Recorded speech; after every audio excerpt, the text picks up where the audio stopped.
Assalamu alaikum wa rahmatullahi wa barakatuh, chers frères et sœurs en islam. Bienvenue dans notre série sur le Sahih al-Bukhari. Nous commençons avec une analyse détaillée de son premier hadith, un texte clé pour comprendre l'islam.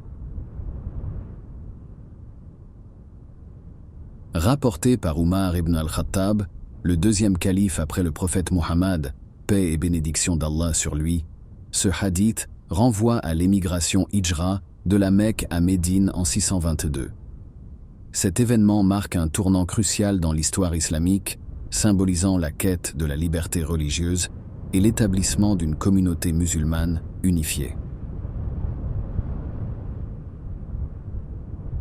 Le hadith déclare, rapporté par Umar ibn al-Khattab, qu'Allah soit satisfait de lui, qui a dit « J'ai entendu l'envoyé d'Allah, que la paix et les bénédictions d'Allah soient sur lui, dire « Les actions ne sont récompensées que selon les intentions, et chaque personne sera récompensée selon son intention.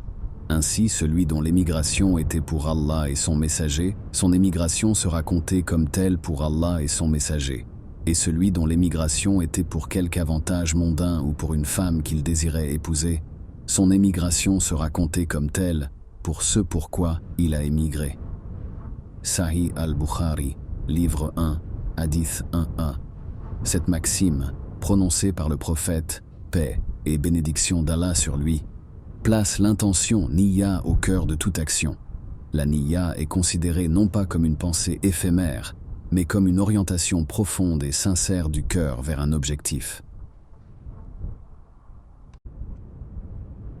Ce hadith est un pilier dans l'élaboration de la loi islamique, charia, soulignant que sans intention sincère, les actions perdent leur essence spirituelle.